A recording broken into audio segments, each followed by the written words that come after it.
복음서에 기록되어 있는 예수님이 체포당하는 순간, 그 다음에 가룟유다가 배신하는 이런 장면들을 통해서 복음서가 말하고자 하는 바가 있습니다. 그게 뭐냐? 굉장히 짧은 시간 안에 이루어집니다. 예수님이 십자가에 달리신 날은 금요일입니다. 그리고 마지막 만찬을 하시고 세속식을 하신 날이 목요일입니다.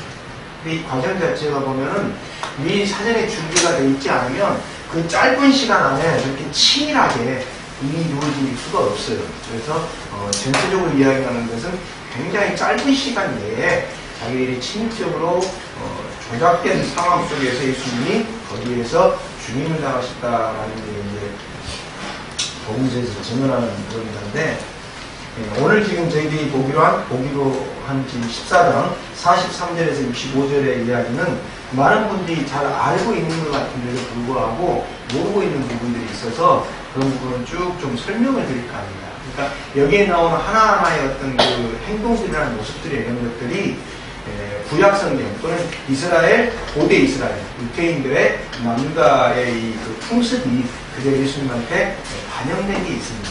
예를 들어서 이따가 보면 나오겠습니다만 61절에 보면은 그리스도요라고 물어보니까 내가 바로 그러다 해서 그래서 신성모독이 됐다라고 생각을 하는데, 유대인들에게서 메시아는 신성모독이 아닙니다. 실제로 유대인들이 예수님 이후에 바알 코바라는 사람은 랍비들이 직접 메시아라고 인정했던 사람이 있어요, 유대교회에서. 그래서 그 사람을 통해서 어떻게 합니까? 로마하고 전쟁을 벌였습니다. 근데 또 졌어요. 랍비들이 공식적으로 인정받는 랍비들이 저 사람 메시아다라고 해요. 그래서 여기서 단순히 예수님이 자기가 메시아라고 해서 신성모독죄로 걸렸다? 아닙니다. 메시아라고 한 게 아니라 자기를 서로 하나님이라고 이야기를 한 건데, 그 표현은 좀 이따 61절을 보면서 말씀드리겠습니다. 그래서 얽혀지는 이야기들이 우리가 잘 모르는 부분들이 있어서 오늘은 그러한 것들을 쭉 좀 설명을 드릴까 합니다. 자, 이 분량이 예수님이 그 십자가 체포당하는 순간, 배신하는 순간 이렇게 과정이 좀 짧아요. 짧은데 그 중에서 마가복음이 제일 짧습니다. 성격이 저하고 좀 비슷해요. 43절에 보면 곧 왔다라고 되어 있는데, 예수의 제자 가운데 하나님 유다가 곧 왔다라고 되어 있는데, 이 곧이라는 단어가 유드스라는 단어입니다. 근데 마가복음에 보니 곧이라는 단어가 굉장히 많이 쓰여요. 그러니까 곧 일어난다, 곧 왔다, 막 이렇게 많이 되어 있는데, 그래서 마가복음 볼 때마다 참 나하고 성격이 비슷하구나 하는 생각을 하는데, 굉장히 사건을 갖다 빨리 취급해요. 대신에 또 제일 먼저 쓰여진 글이 마가복음이거든요. 그러니까 어떻게 보면은 예수님에 대한 행적에 대한 군더더기 없이 그냥 사건 그 자체만을 볼 때는 마가복음을 보는 게 제일 마음 편하고요, 낫고요. 누가 같은 경우는 의사다 보니까 예수님이 병 낫게 하고 뭐 치유하고 뭐 의학적인 변화 이런 쪽에 또 좀 많이 관심을 뒀고요. 또 마태복음은 어떻게 됩니까? 유태인들을 대상하는 거 보니까 유태인들에 적합하게 예수님을 어떻게 표현하는 것을 좀 많이 했었고요. 아까 뭐 성경 강의 시간에도 성경 공부 시간에도 이야기했는데, 마태복음 1장에 보면 족보가 14대에서 52대거든요. 근데 실제로 생각하면 52대가 안 나와요. 한 대가 빠져요. 근데 왜 14대라고 했느냐? 이게 이제 게마트리아라고 해서 히브리어는 아라비아 숫자가 없습니다. 그래서 14가 게마트리아 히브리어로 쓰면 뭐가 됩니까? 다 유시대입니다. 그래서 예수님이 다윗의 후손이라 해서 이 다윗의 후손이라는 걸 갖다 히브리어로 쓰다 보니까 14대라고 쓴 거거든요. 요거는 이제 성경적인 공부가 좀 필요한 건데, 맞습니다. 그렇게 해서 14대 이렇게 구분해. 그 다음에 아브라함부터 예수님께까지 52대만 있는 게 또 아니거든요, 또. 제가 갖다 구분한 거 이런 것 자체가 다분히 유태인들을 대상으로 쓴 흔적들이 많고요. 요한복음으로 가면 어떻게 됩니까? 요한복음은 훨씬 무리에 나온 거거든요.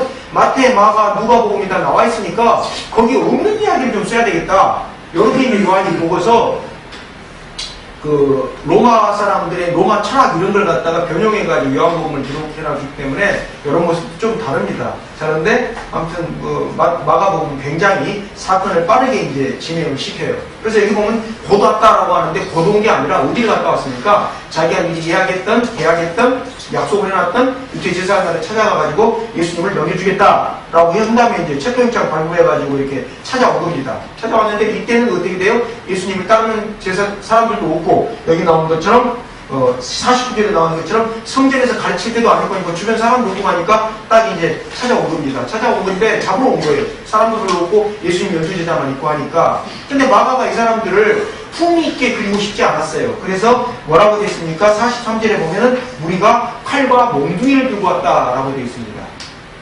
군인들이 몽둥이 들고 다니는 거 봤습니까? 군인들이 칼을 들고 다녀요. 근데 몽둥이가 아니라 뭘 들고 다니니까 창을 들고 다니는 몽둥이는 아니죠. 근데 이 사람들을 갖다가 뭘로? 폭도처럼 표현하기 위해서 여기 보면은 칼과 몽둥이라고 이렇게 딱 잡아왔다고 표현해놨습니다. 그러니까 마음에 안 든다. 예수님 잡아온 모습 자체가 경비병들인데, 군인들이 몽둥이 갖고 다니지 않잖아요. 더 좋은 무기 들고 다니지. 그래서 이 사람들을 폄하하려고 이렇게 이제 칼과 몽둥이라고 표현해 놓은 겁니다. 근데 같은 장면을 필요한 요한복음에 보면, 요한복음 18장 3절에 보면은 이 사람들의 구성이 누가 되어 있냐? 바리새파 사람들하고 성경 경비병들이 같이 왔다라고 되어 있어요. 로마 군인하고. 원래 유태인들에 대해서는 로마 군인들이 특별한 일이라 이제 개입을 안 하는데, 이쪽에 왔던 사람은 누구냐? 성전에서 이제 경비병들이 있습니다. 경범죄. 성전에서 소란 피우거나 도둑질하거나 뭐 이러면 이 사람들 잡아가는 이런 사람들에게 쭉 데리고 왔습니다. 데리고 왔는데 여기도 보면 로마 군인들은 어떻게 돼요? 그냥 팔짱 끼고 있는 모습들이 나타나요. 지들이 일이니까 우리는 그냥 오긴 왔는데 니들이 알아서 해라 라고 하면서 이렇게 쭉 소규모 군사 데려와가지고 이 사람들은 쳐다보고 있으면서 쟤들이 어떻게 일하나 이렇게 이제 보는 장면을 갖다 나옵니다. 그래서 요한복음에도 뭐라고 나와 있냐면은 뭐 등불, 횃불, 뭐 무기 이렇게 갖고 왔다라고 이야기되어 있거든요. 좋게 표현은 안 해요. 그러니까 이 사람들은 누가 보낸 겁니까? 사내들이라고 불리는 유태교에 있는 유태인들 자치기구에서 보낸 사람들이 구색을 맞추기 위해서 로마 군인들 몇 명 데려가고 자기 사람들 데리고 가고 경비병 해가지고 이제 딱 데리고 왔습니다. 근데 이제 어떻게 하냐? 44절에 보면 유다가 내가 입맞춤을 할 테니까 그 사람을 잡아라 라고 이야기를 한 거거든요. 그럼 뭐예요? 조금 전에 말씀드렸던 것처럼 로마법에 의해서 예수님을 잡으러 온 게 아니라 유태교의 종교법에 의해서 이 사람들이 예수님을 잡으러 왔다라는 뜻입니다. 유태교는 종교법은 개입을 안 해요. 근데 이게 왜 이때 그 입맞춤을 하느냐? 이게 뭐냐? 이게 이스라엘의 인사법입니다. 손등이나 돌에다가 이제 존경하는 사람한테 인사를 하는 게 입맞춤을 하는 게 이스라엘 인사법인데, 중요한 건 여기서 유다가 인사를 해가야지 예수님이 누군지 알아봤느냐? 아니요. 알죠, 예수님이 누군지. 유대인들이 알 거 아닙니까? 얼굴 모르는 사람이 알잖아요, 예수님을. 성경에서 봤으니까. 이미 알고 있는 얼굴인데 굳이 입맞춤을 하겠다라는 뜻이 뭐냐? 이건 어떤 뜻이 있느냐? 고소를 하게 되면은 유대 율법에 의하면, 고대 이스라엘 율법에 의하면 증인이 있어야 돼요. 저 사람이 이렇게 잘못했다라고. 증인으로 누가 나서겠다라는 신호니까 유다가 나서겠다는 뜻이에요. 그러니까 내가 입맞춤을 잡아라 이 말은 혹시 법정에서 증인을 필요하면 내가 나가겠다 이런 신호입니다. 꼭 그 사람이 예수님이 누군지 몰라서 왜 모릅니까? 다 알죠. 그렇게 일을 저질러는 게 누군지 다 아는데도 불구하고 자기가 증인으로 나겠다라고 이렇게 표현을 해요. 그래서 보면은 49대 랍비님 하면서 아주 갑자기 다정스럽게 모습을 딱 펴면서 이렇게 존경의 표현으로 이야기를 하는데, 이 랍비라는 직함 자체가 오늘날에 유태인 랍비가 있습니다만 직함이 공식적으로 인정된 것은 주 2세기에 예수님이 돌아가신 지 한 200년쯤 지난 후부터 공식 직함이 됐었고, 이때도 랍비가 있긴 있었는데 그게 공식적인 직함이 아닙니다. 그러니까 몇 시간 전까지만 해도 예수님하고 6월절 식사 같이 했지 않습니까? 유다가. 그러다가 이제 배반하려니까 좀 그러잖아요. 그러니까 이제 자기 나름대로 머리를 써가지고 존경의 표시를 한 상태에서 그래도 뭐 가야 되겠다 해서 부른 이름이 랍비여라고 이제 부른 겁니다. 그러니까 나름대로 뭐 자기는 머리를 쓴 거죠. 뭐 존경의 표현을 했는데 곧바로 어떻게 됩니까? 애증 표시를 했는데 애증 표시가 뭐예요? 저 사람 잡아가라. 뭐 이런 그 앞뒤가 안 맞는 그런 행동을 이제 유다가 보입니다. 자, 그래가지고 이제 예수님께 손을 이렇게 잡았다. 그러니까 47절에 보니까 어느 한 사람이 칼을 빼어 종을 내리쳤다라고 되어 있는데, 이 사람이 누구냐? 요한복음 18장 10절에 보면 나옵니다. 누구냐면 말고라는 사람입니다. 말고라는 사람인데 칼질한 사람 누구예요? 베드로예요. 거기는 베드로가 나와요. 근데 마가복음은 왜 안 나왔을까? 뭐 이유는 잘 모르겠어요. 대충 추정을 해보면 이건 추측입니다. 마가가 누구였습니까? 베드로 통역관이었잖아요. 그러니까 베드로가 칼질했다. 이런 좀 그렇잖아요.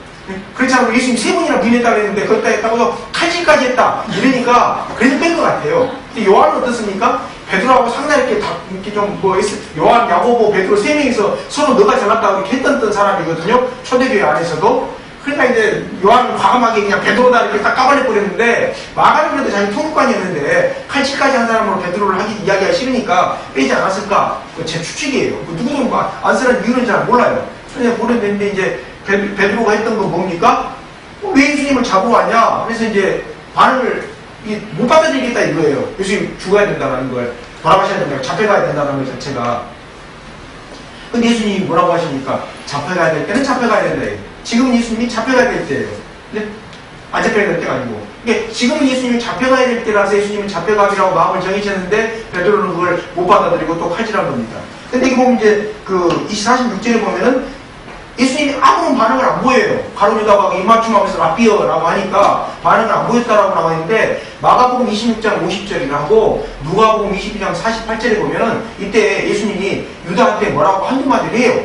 근데 마가복음은 빼뜨려 버렸어요. 그렇게 뭐 중요하지 않다라고 생각을 했는데 어쨌든지 빼뜨려 버립니다. 빼뜨려 버리고 여기에도 보면 이제 안 나와 있습니다만 요한복음에 보면은 아니, 누가복음에 보면은 누가가 의사라서 사람 다치고 뭐 이런 걸 자세하게 기록했다 했잖아요. 그러니까 말고 귀를 잘랐을 때 예수님이 그 말고의 귀를 갖다가 치유를 해주시고 피를 안 흘리게끔 한 다음에 이제 잡혀가십니다.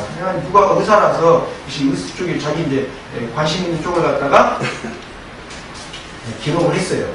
자, 근데 예수님이 뭐라고 하십니까? 48절에 보면은 어떻게 나를 강도 취급해갖고 칼하고 몽둥이 몽둥이가지고 나를 잡으러 왔냐? 이렇게 됩니다. 이때 뭐냐면 마태복음에 보면 뭐라고 나오냐면은 제자들이 들고 일어나려고 하니까 야, 내가 하나님한테 부탁을 해서 천사를 갖다 보내서 쟤들을 갖다가 물리치지 못할 것 같아서 내가 잡혀가는 거 가냐? 지금 내가 잡혀갈 될 때라고 마태복음에는 그렇게 기록이 돼 있어요. 마가복음은 이게 생략이 되는데 다시 말해 이 장면에서 47절이 이야기하는 게 뭐냐? 예수님이 저들에게 잡혀가는 것에 저항을 하신 게 아니라 체포 방법. 어차피 내가 십자가를 지러 가야 된다는 걸 인정하는데 하필이면 나를 갖다 무슨 강도 취급하면 가냐? 체포 방법에 대해서 예수님이 저항을 하신 것이지 그냥 뭐 체포 자체에 대해서 저항하신 건 아니다라는 게 48절의 이야기입니다. 그러니까 십자가를 지러 가시는 것 자체를 거부하신 게 아니라 잡아가는 방법 여러 가지가 있는데 꼭 나를 강도, 뭐, 폭동, 이렇게 팔찌공으로 몰아가냐? 이게 예수님의 48절의 반응입니다. 방금 이제 이야기한 거, 그게 49절에 나온 이야기가 뭡니까? 내가 성전에서 이렇게 활동할 때는 나를 잡으려고 하지도 않더니만은 결국 너희들이 때가 되니까 나를 잡으려는 거 아니냐? 그러면 49절 하신 이야기가 이것이 성경의 말씀을 이루는 것이다. 구약 성경의 예언은 바로 이루는 거니까 가자. 이렇게 이제 예수님이 대답을 하십니다. 그러니까 50절이 나옵니다. 50절이 기가 막힌 장면입니다. 어떻게 됩니까? 제자들이 다 도망가버려요. 분명히 몇 시간 전만 해도 바로 전날 목요일날 밤 그죠? 이게 목요일날 밤 이후니까 금요일날 새벽 이렇게 되는 시간이니까 밤새우지 않습니까? 지금 피곤해갖고 자고 있고 예수님한테 기도하러 갔다 왔고 몇 시간 전까지 말고 예수님 저희 예수님 어디 가겠습니까? 걱정하지 마십시오. 이랬던 제자들이 50절에 나오는 것처럼 다 도망갔습니다. 걸음아 나 살려라 라고 다 도망갔거든요. 이걸 가지고 이상하게 해석하는 사람들이 있어요. 누굽니까? 이단 사이비 교주입니다. 뭐라고 해석하느냐? 또 이단 사이비 교주 말고는 다른 사람들 이야기를 해요. 이때 예수님이 제자들이 안 도망가고 예수님하고 같이 십자가를 지면 어떻게 됐을까? 이렇게 이제 물어보는 사람들이 있어요. 근데 어떻게 됐습니까? 저도 잘 몰라요. 어떻게 됐는지 잘 몰라요. 뭐 그렇게 만약에 같이 졌으면 지금 기독교가 없어졌을까? 다 죽어버려가지고 그건 몰라요. 비슷한 예가 하나 있습니다. 칼뱅이라는 사람입니다. 기독교 개혁가인데요. 교회 개혁가인데 어떤 사람이 이 사람한테 물었어요. 예수님이, 하나님이 천지를 창조하시기 전에 뭘 하고 있었냐? 칼뱅이라는 사람이 성격이 보통이 아니었거든요. 굉장히 개파겠다라고 전해집니다. 이 사람이 뭐라고 하냐? 당신같이 물어보는 사람을 위해서 지옥을 만들고 계셨습니다. 이렇게 이제 제가 그랬어요. 칼뱅이라는 사람이. 이 사람 좀 심하게 나가는 것 같은데 성경을 우리가 읽을 때 엉뚱한 상상력을 동원해가지고 굳이 무리하게 우리에게 주어진 현실을 그쪽으로 해석할 필요가 없어요. 예를 들어 십자가를 안 졌으면 어떻게 될까? 그건 몰라요. 예를 들어서 아담하와가 뭐 선악과를 안 따먹어서 어떻게 됐을까? 그건 저도 몰라요. 왜? 그걸 안다고 해서 제 인생이 달라지는 것도 아니고 내 부모의 길이 뭐 달라지는 건 아니에요. 지금 내게 주어져 있는 길은 전혀 그거하고 상관없는 거거든요. 꼭 그런 거 물어보는 사람 치고 또 진짜 뭐 궁금해서 물어보는 사람들이 없어요. 대부분 물어보는 사람들이 나중에 가는 결론이 뭐냐? 난 그래서 하나님 안 믿겠다 이거거든요. 그럼 저는 늘 이야기해요. 그래 믿지 마. 누가 믿으라고 그랬냐 이거예요. 너 안 믿는다고 하나님 손에 안 본다. 나도 손해 안 보고, 네 인생 네가 손해지, 하나님 손해냐. 하나님 손해지 아니냐, 잘 모르겠다. 믿지 마라. 그러고 끝내는데, 왜 그러냐? 불필요하게 없는 가정 만들어가지고 예수님이 십자가를 안 졌어야 되는데 졌다. 이런 것들이 이제 사이비 인사들이 풀어내는 방식이거든요. 이때 만약 예수님을 따라서 모든 일들이 같이 십자가 들어서 어떻게 됐을까? 몰라요, 또. 어떻게 나름대로 하나님의 섭리가 이루어지고 역사가 진행되어 나가겠죠. 그죠? 그러니까 불필요하게 없는 가정을 만들어서 하는 것보다는 우리에게 필요한 것은 지금의 주어진 현실 속에서 이 말씀이 나에게 요청하는 게 무엇인가, 이걸 따져보는 게 더 필요합니다. 그게 종교가 갖춰야 되는 기능입니다. 자, 51절하고 52절은 마가복음에만 나오는 이야기입니다. 그래서 이걸 보고서 이 사람이 누구냐? 마가일 것이다 라고 추정을 합니다. 근데 여기 나오는 혼입이 뭐냐? 이 혼입은 이불이 아닙니다. 이불이라는 단어로 그냥 번역을 했는데, 이 단어가 그 고음배옷 또는 삼배옷 이래가지고 집안에서 혼자 더 무덥지 않습니까? 무덥기 때문에 집에서 혼자 입는 고급 잠옷을 지칭하는 단어이기도 하고요. 집에서 혼자 자기 전에 입고 있는 뭐 겸용입니다. 그래서 이제 이걸 보고서 사람들이 왜 이 사람을 갖다가 마가라고 하냐? 이 옷을 갖다가 자기 집이 아니고서는 이런 옷을 입고 있을 사람이 없거든요. 속옷을. 그것도 통옷이니까 이 옷을. 그래서 이게 이제 마가가 아닐까라고 생각을 해요. 추정을 해요. 또 이 구절이 마가밖에 없으니까. 마가복음밖에 없으니까. 그럼 마가가 이제 어떻게 된 겁니까? 자기 집에 있다 보니까 군인들이 가는 모습을 보고서 아이고 큰일 났구나라고 뒤따라서 후다닥 달려간 거예요. 뭐라고? 예수님한테 피하라고. 지금 군인들이 당신 잡으러 온다고, 밑에인들이 가고 있다고 피하라고 먼저 달려간 거예요. 먼저 달려간 게 아니라 후다닥 달려갔는데 뭐예요? 늦었어요. 이미 예수님을 잡아버렸어요. 누가? 경비병들하고 유대인 제사장들이. 그러니까 어떻게 돼요? 도망가다가 어떻게 돼요? 이 사람을 갖다가 붙잡으려고 하니까 그냥 입고 있던 잠옷 내던지고 알몸으로 도망을 간 겁니다. 누가? 마가가요. 그래서 다른 데가 없기 때문에 여기 마가를 이야기한 것이다 라고. 왜 붙잡습니까? 증인으로. 너 확인해라, 그 사람 아니냐 라고 하니까 아니라 도망갔던 그런 거거든요. 그래서 많은 사람들이 이 사람을 갖다가 마가라고 이야기하는데, 뭐 옷도 아니고 혼입으로 덧치냐? 혼입이 아니라 잠옷, 속옷, 고급 뭐 삼배옷 이런 뜻이 있기 때문에 그 옷을 갖다가 이렇게 혼입이라고 번역을 한 겁니다. 근데 왜 혼입이라고 번역이냐? 그 옷이 혼입은 겸용이거든요. 우리하고 지형이 달라요. 지형도 다르고 또 뭡니까? 기후도 달라요. 거기는 30도만 돼도 추워요. 40도, 50도니까. 그러니까 여름철에 그냥 싹 하나, 보통 뭐 이렇게 통째로 되어 있는 이런 겁니다. 자, 바울이 고린도전서 2장 8절에 뭐라고 이야기했냐면, 세상의 통치자들 가운데 이 지혜, 다시 말해서 예수님을 아는 지혜를 아는 사람이 하나도 없어서, 예수님이 구원자라는 지혜를 가진 사람이 하나도 없어서 영광의 주를 십자가에 못 박았다 라고 이제 이렇게 이야기했습니다. 그리고서 이걸 갖다 놓고서 이단 사이비 교주들이 나를 증언해라, 이단 사이비 교주를 증언해라 라는 걸로 많이 외국에서 썼어요. 근데 2장 9절에 보면 뭐라고 나와 있느냐? 이렇게 된 것이 성경의 예언이다 라고 나와 있어요. 근데 고린도전서 2장 8절만 이야기해요. 2장 9절은 이야기 안 해요. 집에 가서 한번 찾아보세요. 오늘 마가복음이니까 보면 2장 9절에 분명히 뭐라고 나와 있냐? 안 죽였을 텐데 이 모든 것이 성경에 예언돼서 예수님이 십자가에 돌아가신 게 맞다라고 2장 9절까지 나와 있는데 2장 9절은 뺏기고 2장 8절만 가가지고 죽은 잘못해서 죽었다라고 거짓말을 해요. 하는 짓거리가 그거예요. 본문을 보면 전혀 아닙니다. 근데 아까 말씀드렸던 요한복음이 이제 후대에 기록됐다 했잖아요. 근데 요한복음이 딱 보니까 마가, 마태, 누가복음을 보니까 예수님이 체포된 장면이 자세하게 기록이 안 돼 있어요. 그래서 요한복음에 보면은 이 장면이 아주 자세하게 좀 체포된 직후의 사건들을 갖다가 기록해놨습니다. 그때가 목요일을 넘어가서 이제 금요일날 그 새벽쯤인데 어디를 찾아가냐면 안나스에게 먼저 신문을 받아요. 근데 이때 당시 제사장은 누구냐면은 안나스가 아니고 가야바입니다. 근데 왜 안나스한테 먼저 가냐? 안나스가 이전 제사장인데 안나스가 누구냐면 가야바의 장인이에요. 장인이고 안나스가 한 15년 정도 대제사장 했었고 그 다음에 가야바가 언제입니까? 18년부터 36년 내지 37년까지 했으니까 한 18년쯤 제사장을 해요. 근데 이게 좀 우스꽝스럽습니다. 왜냐? 원래 이스라엘 율법에 의하면, 고대 이스라엘 율법에 의하면 대제사장은 중신직이에요. 근데 이때는 누가 대제사장을 임명했느냐? 로마 사람들이 대제사장을 임명하다 보니까 살아있는데도 대제사장 폐위시켜놓고 대제사장을 시켰어요. 근데 그 대제사장이 살아있는 제사장이 누굽니까? 장인이고 또 대제사장이 된 사람이 누구예요? 사위예요. 그러니까 사람들은 사위하고 장인인데 누구한테 찾아가겠습니까? 장인한테 찾아가죠. 그래서 장인인 누구예요? 안나스한테 먼저 갔다가 그 다음에 현직 제사장인 가야바한테 데려가는 겁니다. 근데 가야바가 18년 동안이나 했으니까 다른 사람들과 함께 대제사장을 어땠어요? 많이 했어요.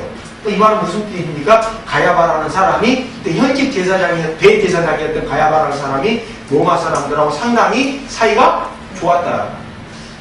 다른 사람들 로마에서 잘라버렸거든요. 야, 5년 만에, 10년 만에. 근데 무슨 자기 장인 15년, 자기 뭐 18년 했으니까 제일 긴감도거든요. 로마하고 사이가 상당히 어떻게 돼요?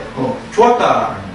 좋았던 사람이니까 결국 지금 로마하고 이렇게 결탁이 되는 건데, 이때 요한복음에 보면은 여기는 안 나와 있습니다만 안나스하고 가야바가 예수님을 신문한 내용이 나와요. 신문한 내용이 나오는데 신문한 내용이 여기는 안 나와 있습니다. 요한복음에 나와 있고, 그래서 뭐 53절에 보면은 예수님을 대제사장에 끌고 갔다라고 되어 있잖아요. 그때 어떻게 됩니까? 장로들과 율법과 사들이 모두 모여들었다 라고 되어 있어요. 그러니까 이게 뭡니까? 사내들인 회를 갖다 이제 이야기하는 건데 다 모여든 거예요. 그러면 유대인들이 보통 어떻게 합니까? 사내들인 재판에서 두 번을 합니다. 첫 번째는 언제 합니까? 밤에 먼저 해요. 밤에 다 더위가 좀 물러가고 하니까 다 모인 다음에 한 다음에 그 다음에 또 한 번 어떻게 합니까? 낮에 거의 한 새벽쯤 이렇게 하는데, 이때 새벽쯤에서 두 번 해서 이제 재판을 두 번 해서 확정 짓는 거예요. 두 번 했는데 이렇게 이 사람 죄인 맞다. 근데 실제로는 두 번인데 행위 횟수는 두 번인데 실제로 어디서 다 결정납니까? 그날 밤에 다 결정이 나요. 그날 밤에 해놓은 걸 갖다가 그 다음 날에는 요식 행위로 우리가 간밤에 했는데 맞습니다. 확인하는 거예요. 하지만 두 번을 했다 라고 하는 거거든요. 그러니까 예수님 같은 경우도 그 전날 이미 다 그냥 죽이기로 다 정해놓고 그 다음날 새벽에 이 53절에 나온 것처럼 사내들이 다 모여가지고 우리가 간밤에 다 확인해봤는데 이 사람 죽이는 게 맞다, 잘못됐다, 신성모독죄다, 추석 사형 시켜야 된다. 근데 우리한테는 사형할 수 있는 권한이 없으니까 로마한테 물어봐야 된다. 또 당시에 대제사장이 로마하고 사이가 상당히 친했었으니까 그럼 내가 이야기할게. 뭐 이런 이야기를 갖다가 이제 확인하는 그런 과정입니다. 확인하는 과정이고, 54절을 보니까 베드로가 어떻게 돼요? 대제사장이 집 안마할 때까지 하인들과 함께 불을 쬐고 있었다 이렇게 나오거든요. 이때 같이 들어간 사람이 누굽니까? 요한복음 18장 16절에 보면은 누구예요? 요한하고 베드로가 같이 들어가요. 근데 어떻게 대제사장이 집에 들어갔냐? 구체적인 경위는 안 나와 있어요. 요한복음 18장 16절에 보면 누가 집어넣어 주냐면 여자 하인이 집어넣어 줘요. 그러니까 이제 여자 하인이 예수님을 알고 있었던 사람인지, 아니면 여자 하인한테 뇌물을 줬는지, 또 아니면 여자아이나 또 뭐 했는지 이건 정확히 안 나와 있어요. 안 나와 있고, 이제 그 요한이 뭐라고 이야기하냐면 자기가 대제사장하고 잘 아는 사이다라고 요한복음 18장 15절에 그렇게 기록이 돼 있어요. 근데 이건 좀 뻥튀기입니다. 성경이지만 뻥튀기예요. 왜 뻥튀기냐? 당시에 예수님의 제자가 아무리 요한다라도 대제사장하고 잘 알기가 힘들어요. 위치 자체가 아무리 요한이라고 한다지만 대제사장하고 무슨 뭐 친인척 관계라서 뭐 친하다고 이야기를 했는지 어쩐지 모르겠지만 약간 좀 과장이 있어요. 이게 요한복음에서 자기가 잘 알아서 자기가 베드로를 같이 데리고 들어갔다라고 요한이 이야기를 하거든요. 그러면서 이제 하인이 문을 열어줬다. 그러니까 이제 뭐 학자들 여기서 지금 뇌물이 아니라 선물을 줬는지, 요한 선물이라는 말이 나오니까 선물을 줬는지, 아니면 그 사람이 여자 하인이 예수님 알았던 사람인지, 또 미리 사전 이야기해놨던지 모르는데 아무튼 둘이 딱 들어가요. 둘이 들어가가지고 그 장면을 목격합니다. 그러니까 마가복음을 보면은 예수님이 신문 방문 과정을 베드로만 목격한 것처럼 기록이 되어 있는데, 요한복음에 보면은 베드로하고 요한 둘이가 들어가서 같이 목격을 했고요. 그 다음에 그때 들어가는데 알선해줬던 사람이 누구예요? 요한이에요. 이렇게 됩니다. 자, 근데 이제 요한을 갖다 쭉 보니까 마가가 직접 본 게 아니고 베드로가 본 걸 전해주는데, 56절에 보면 포인트가 나옵니다. 뭡니까? 증언하는데 서로 증언이 서로 어떻게 됩니까? 맞지가 않았어요. 또 55절에 나온 것처럼 대제사장하고 오후에 아까 말씀드렸던 사제들의 사람들이 모여가지고 쭉 하는데 고소할 증거를 찾아갖고 뭘 했는데 맞지가 않아요. 맞지가 않으면 어떻게 됩니까? 풀어줘야 되거든요. 풀어줘야 되는데 맞지가 않는데 어디로 맞춰요? 그럼 여기서 이 사람들이 예수님을 갖다가 추석 사형, 신성모독죄로 투성사했겠다라고 한 근거가 되는 건 뭡니까? 십계명입니다. 근데 실제적으로 십계명을 어기고 있는 사람들은 누굽니까? 바로 이 사람들이에요. 왜? 십계명에 뭐라고 되어 있습니까? 이웃을 위해서 거짓 증언을 하지 말라 이렇게 되어 있거든요. 불리한 증언, 거짓 증언. 이웃을 갖다가 공경에 처하게 하려고. 그럼 실제적으로는 이웃, 누구? 예수님을 공경에 처하려고 이 사람들이 거짓 증언하고 있으니까 실제적으로 이 사람들이 예수님대로 십계명을 어겼다라고 신성모독죄를 지었다고 추석사형을 시키려고 하고 있는데 실제로는 죄를 지은 사람이 십계명을 어기는 사람이 누구예요? 바로 자기들이에요. 그죠? 이와 비슷한 장면을 제가 상담하면서 이단 사이비 교수들한테 참 많이 봅니다. 자기를 억울하게 사법살인을 당했대요. 실제로 성폭행 범인이면서. 자기가 실제로 사기꾼이면서 자기는 세상 사람들한테 오해를 받고 있대요. 왜 사기꾼이야? 자기가 하나님이라고 하니까. 자기가 하나님이래요. 여자 하나님이래요. 그럼 사기꾼이잖아요. 여자 하나님이 무슨 결혼까지 하고 애 낳고 날입니까? 그럼 그 여자 하나님은 그 사람이 낳은 자식들은 뭐가 돼요? 나 이해가 안 돼요. 하나님의 아들인데 처음에는 안 믿었어요. 그 사람들이 자기 엄마가 하나님이라는 걸. 근데 요즘은 좀 믿는지 했더니 믿고 다닌다고 간증하더라고요. 돈이 세긴 세요. 안 믿었는데 갑자기 딱 믿는 걸 바뀌는 거예요. 그래서 자기 엄마가 하나님이라고 안 믿었단 말이에요. 요즘은 다 믿는다고 간증하고 다니는데 어떤 교회 있어요. 어떤 교회인지 뭐 여러분 찾아보시면 나옵니다. 그러니까 이게 똑같은 장면이에요. 이단 사이비 교수들하고 비슷해요. 똑같은 장면이야. 실제로 십계명에 의해서 어긴 것은 누구예요? 그 사람들인데 예수님한테 오겠다라고 신문을 주려고 하니까 거짓이 되는 거거든요. 그냥 막 증언을 해요. 막 거짓 증언하는데 안 되다가 58절에 찾아냅니다. 내가 이 사람의 손으로 지은 이 성전 허물고 손으로 짓지 않다는 성전을 4일 만에 세우겠다고 했습니다. 그렇게 이야기하니까 59절에 그 증언도 서로 안 맞아요. 근데 이것도 안 맞습니다. 왜 안 맞습니까? 요한복음에 보면 정확히 뭐라고 나와 있습니까? 예수님이 성전을 예수님이 허문다고 하시진 않았어요. 요한복음 뭐라고 되어 있습니까? 너희들이 허물어라. 그러면 내가 3일 안에 짓겠다라고 하셨지, 여기 나온 것처럼 예수님이 자신이 허물어서 자신이 짓겠다 이런 이야기 안 했어요. 그러니까 이것도 57절도 58절도 어때요? 말조작이에요. 거짓 증언입니다. 그죠? 요한복음은 그렇게 나오거든요. 너희들이 허물어라. 그럼 내가 3일 안에 짓겠다. 그러면서 나중에 보니까 그 3일 안에 짓겠다는 게 뭘 이야기한다고 했습니까? 예수님 자신의 부활을 보고서 예수님의 몸을 성전이라고 하신 것이다 이렇게 되기 때문에 이 문장도 정확하게 보면은 자기들이 허물고 진다 그랬지. 여기 나오면 예수님이 허물하고 진다 그랬잖아요. 그러니까 이제 뭐 이거 이적 베푼다 이렇게 이제 이야기 베푸는 거거든요. 막 거짓말 아니냐. 근데 이것도 이제 앞뒤가 안 맞으니까 불리한 거짓 증언이 나와야 되는데 앞뒤가 안 맞으니까 안 되겠다 싶었는데 직접 질문을 합니다. 60절에 야 당신에 대해서 야 그래 이상 쉽게 말해서 대사 예수님한테 야 그랬지 뭐 여보 그랬습니까? 당신 그랬겠습니까? 막말했겠죠. 당신에 대해서 이렇게 나쁜 말 이런 말 하는데 왜 대답을 안 하냐? 라고 물어봐요. 예수님한테. 예수님한테 물어보니까 어떻게 됩니까? 예수님이 처음에는 여기 보면 입을 다무시고 지금 대답 안 하다가 계속 물어봐요. 물어보면 그냥 너가 그리스도요? 라고 하니까 이때 예수님이 이야기를 하는 겁니다. 뭐라고 이야기하는 겁니까? 62절에 나온 것처럼 내가 바로 그요 라고 이야기를 해요. 그러면 여기서 이제 우리가 한번 생각해 볼 수가 있습니다. 뭐가 있냐? 이때 만약에 예수님이 내가 그리스도가 아니오 라고 대답했으면 어떻게 될까요? 그럼 뭐가 됩니까? 예수님이 거짓말자입니다. 거짓말자. 예를 들어서 어떤 상황에 따라서 어떤 때는 자기가 메시아라고 했다가 어떤 때는 메시아가 아니라고 했다가 그러면 그건 거짓말이죠. 예수님은 처음부터 줄기차게 자기가 하나님의 아들인데 십자가에 못 박혀서 죽을 것이다 라고 마태복음에 보면 우리가 이전까지 보면 몇 번을 이야기하셨습니까? 3번을 이야기했어요. 한 번 이야기한 게 아닙니다. 마가복음에만 우리가 앞부분에도 살펴봤던 것처럼 3번이 나옵니다. 제자들한테만 이야기했어요. 다만 뭐라고 그랬어요? 다른 사람한테 알리지 말라 그랬지 너만 알고 있고 알리지 마라 그랬지 자기가 메시아가 아니다 그리스도가 아니다 라고 한 적은 한 번도 없어요. 근데 이단 사이비 연구를 하다 보면은 어떤 교주가 자기가 메시아가 아니래요. 법정에서.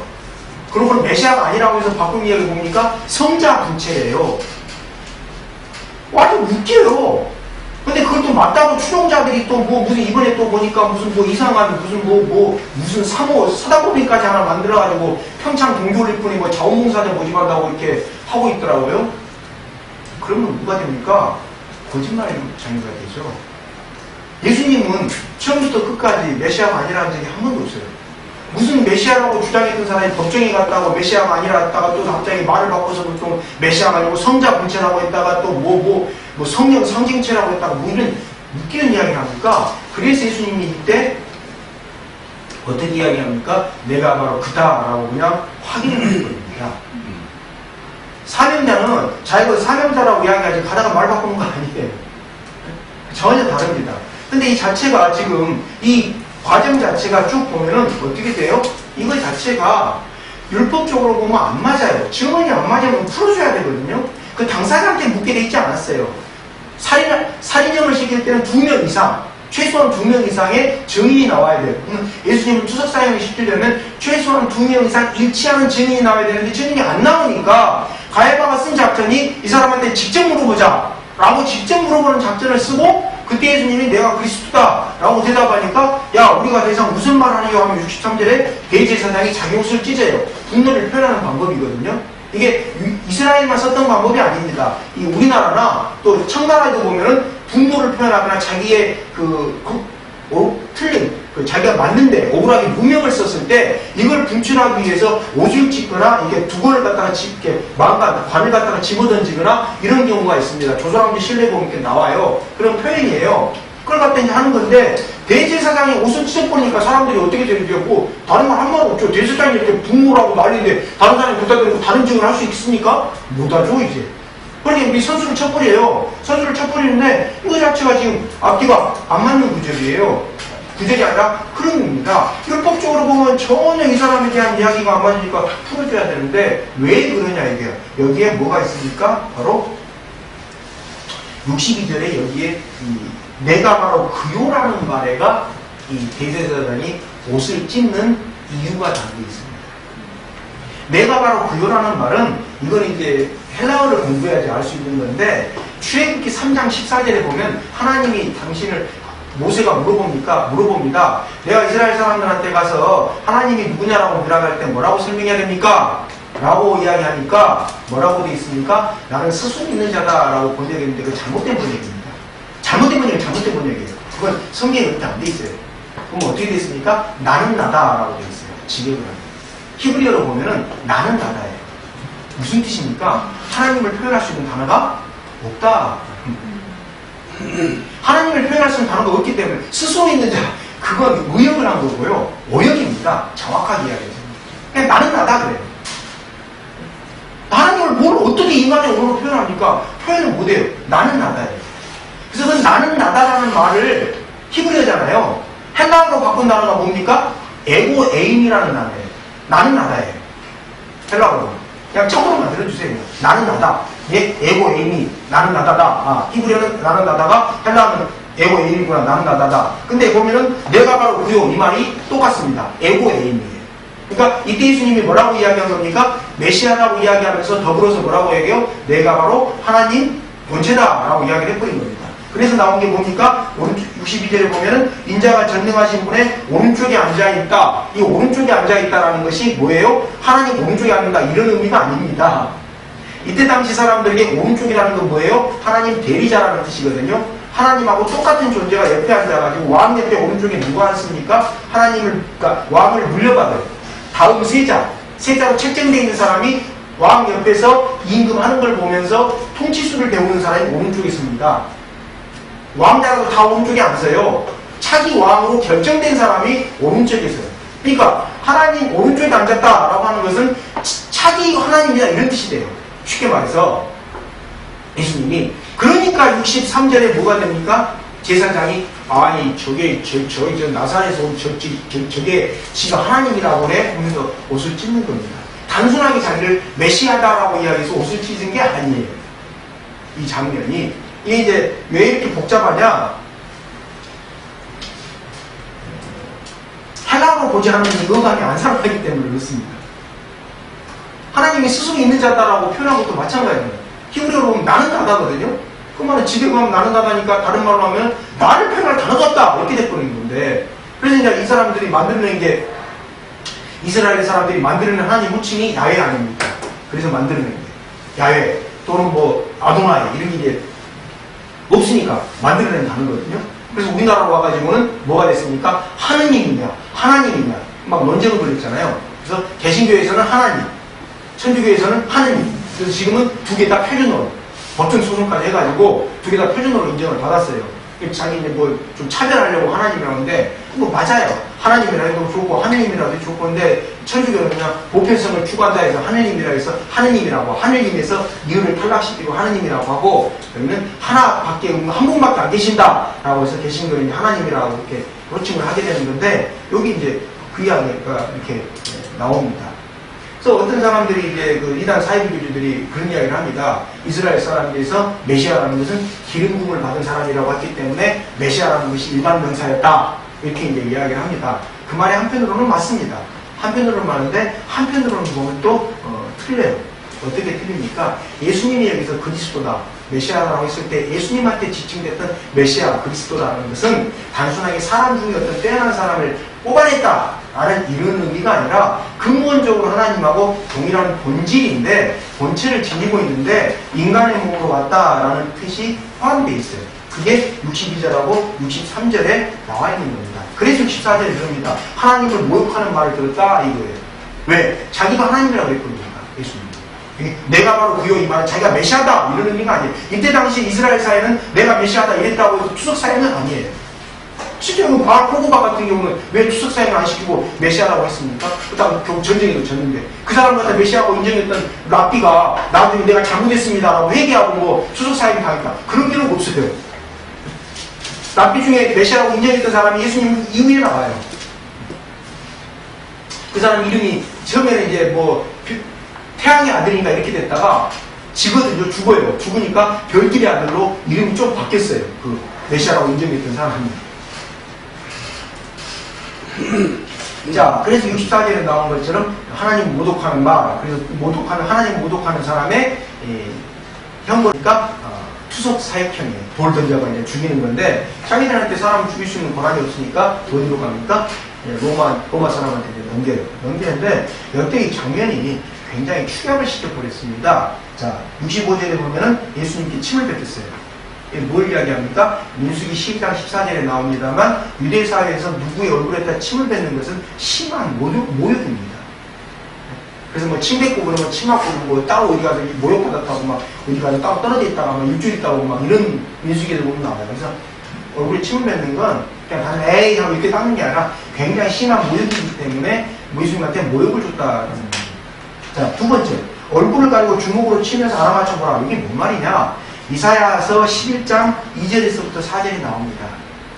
메시아가 오면은 그는 보는 대로 판단하지 않고 듣는 대로 그냥 심판하지 않을 것이다. 이런 구절이 나와요. 그래서 메시아가 오면은 어떻게 될 거다? 눈을 딱 가린 다음에 누가 때렸을 때 누구다라고 알아맞힐 것이다 라는 게 유대인 풍습이었어요. 사고방식.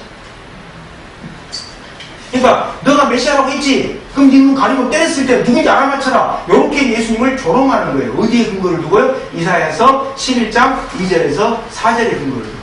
근데 그걸 갖다 또 이사야 11장 2절에서 4절에 뭐 듣는 대로 판단하지 않고 보는 대로 판단하지 않고 듣는 대로 뭐 심판하지 않는 이 말을 갖다 놓고서 엉뚱하게 사이비교주는 뭐 지 맘대로 갖다 붙여갖고 막 이상하게 뭐 해석을 하면서 자기를 뭐 보는 대로 판단하지 말고 뭐 듣는 대로 하지 마서 뭐 사고살인 당했으니까 뭐 말도 안 되는 그 전혀 그런 거 의미가 아니에요.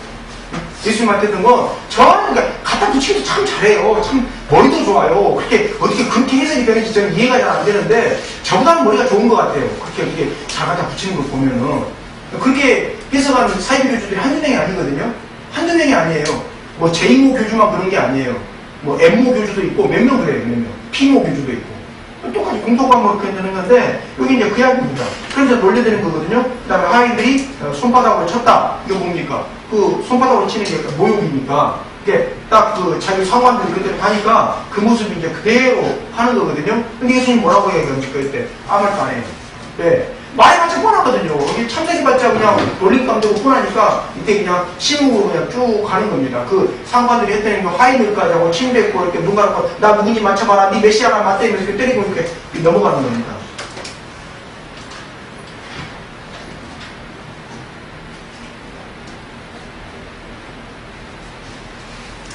자, 이게 바람이 자꾸 이게 65절까지 나와 있는 예수님이 잡혀가시는 장면, 오늘 말씀드린 것처럼 체포와 신문에 이렇게 준비된 상황입니다. 이 다음 상황이 이제 보면은, 이게 보면 15장으로 가고 이렇게 하면은 이제 로마 사람들한테 또 잡혀가는 장면이 또 다른 게 있습니다. 어떤 게 있느냐, 여기서 나옵니다만, 뒷부분에가 15장에 가서 말씀드리겠습니다만, 십자가에 처하기 전에는 뭘 했습니까? 반드시 채찍으로 맞은 다음에 십자가로 데리고 갑니다. 그냥 데리고 하지 않아요. 근데 십자가에 데려갈 때 보통 십자가에 받기 전날 하루 밤새 내내 쥐어팹니다. 채찍으로. 근데 채찍 끝에가 뭐가 달렸습니까? 납덩이나 동물 뼈가 달려가지고 살점을 파버립니다. 그러니까 예수님은 밤새 내내 하룻밤 동안 맞는 게 아니라 십자가 끌려가기 전에 채찍질 당했다라고만 성경에 표현되어 있는데, 그 채찍질하는 게 그 몇 시간 동안 치밀하게 준비를 딱 그냥 진행을 시킨 거예요. 왜? 다음날에 안식일이니까, 안식일 때 자기들 죽는 걸 못 보니까 빨리 오늘 죽여야 되겠다, 이 금요일날. 그래서 이제 뭐 탁탁 진행되는 장면이 기록이 되는데, 이건 이제 15년 이렇게 쭉 있어 나와서 나머지 다문을 보면서 우리가 이제 볼 수가 있습니다. 자, 오늘 장면 우리가 보면서 생각을 해봐야 될 게, 예수님이 마태복음에는 나옵니다만 내가 이 고난을 피할 수가 없어서 하나님한테 천사들을 보내달라 했고 저 사람들 저 군인들을 갖다 물리칠 수가 없어서 내가 이 길을 가는 줄 아냐? 그러나 내가 이 길을 가야 된다 라고 이제 마태복음은 그렇게 쭉 예수님이 말씀을 하세요. 그럼 무슨 말이냐? 대제사장 질문에 그렇게 안 하고 당신들은 오해했어라고 말을 바꿀 수도 있는데도 불구하고 그때 예수님은 당당하게 내가 하나님의 아들이다. 그 다음에 하나님 그 오른쪽에 앉는다. 다니엘서에 나오는 표현을 갖다 그대로 이야기한 거거든요. 그렇게 이제 이야기를 해요. 이걸 통해서 볼 수 있는 게 뭐냐면, 우리에게 가끔 가다가 오늘 뭐 성경 강의 시간에 나왔습니다만 우리에게 예언된 십자가가 올 때가 있어요. 우리에게 예언된 십자가가 안 하고 부활만 오면 참 좋은데 십자가가 올 때가 있어요. 그때는 어떻게 됩니까? 예언된 십자가는 십자가를 짐으로 인해서 그걸 갖다 풀어내는 것이지 도망간다고 해서 해결되는 게 아닙니다. 우리 인생 가운데도 보면 당해야 될 게 있어요. 그것은 당함으로 해서 넘어가는 겁니다. 그러니까 안 당하려고 막 아둥바둥간다고 해서 해결되질 않아요. 모든 사람이 오늘 성경 공부 시간 나왔던 건 누처럼 시어머니 잘 모셔가지고 누구 복 받으면 참 좋아요. 근데 욥처럼 하나님 잘 믿고 있는데 하나님이 사탄한테 이렇게 사탄이 시험을 하니까 사탄을 어떻게 하려고 연단을 주는 경우도 있어요. 그죠? 저도 욥처럼 살고 싶어요. 욥처럼 살고 싶지 않고. 근데 때때로 욥처럼 우리한테 연단이 주어질 때가 있어요. 그때는 어떻게 됩니까? 연단을 감내함으로써 극복하는 것이 연단을 도망간다고 해서 극복할 수가 없어요. 다만 한 가지 꼭 성경에서 우리가 말해주는 건 뭡니까? 십자가로 가는 길에는 뭐가 열매가 나옵니까? 부활의 열매가 나온다. 부활의 열매가 나와요. 예수님하고 이단 사이비교주들하고 차이점이 그겁니다. 예수님 십자가를 지러 갔어요. 이단 사이비교주들 하는 말이 뭡니까? 니들이 나를 증언 잘못해서 내가 십자가를 지고 있다. 이단 사이비 공통 과목이에요. 저기 무슨 천지부터 시작해서 전부 다 그래요. 무슨 교회 전부 다 보면은 안 하려고 난리예요. 제가 멘토 목사님으로 모시고 있는 어떤 목사님이 이번에 모 교회로부터 소송을 당했더라고요. 민사소송을 해갖고 매덕을 갖다 내놔라고 한 7명을 갖다 그냥 통째로 그냥 같이 고소를 해놨더라고요. 참 그거 보면서 어이가 없어요. 자기가 하나님이라면은, 하나님이 자기 비판하는 게 이렇게 하나님 욕한다고 오늘 광화문 사거리에서 누가 하나님 욕했다고 대본에 벼락 떨어집니까? 벼락 떨어져야 하나님이요? 참 이해가 안 되더라고. 자기가 하나님이라면 좀 이렇게 넓게 아량을 갖추지. 하나님 좀 욕 좀 했다고 그렇게 막 민사소송 돈에 아둥바둥 하나님 어디 나오는지는 모르겠는데, 우리가 보면서 생각해야 되는 게 뭡니까? 십자가 안 지면 제일 좋아요. 솔직히 저부터 좀 그렇게 말씀드릴게요. 안 지면 좋아요. 근데 져야 될 때가 있어요. 그때는 어떻게 해야 돼요? 짐으로서 십자가를 이겨내는 것이지 도망감으로서 십자가를 이겨내는 게 아닙니다. 오늘 예수님이 체포당하시는 속들한테 알려주는 메시지입니다. 왜? 십자가는 부활로 이어지기 때문에 십자가를 짐으로서 이겨내는 것이지 도망감으로써 헛소리하는 건 이단 사이비교주들이라는 모습이지 예수님의 모습이 아닙니다. 기도하겠습니다.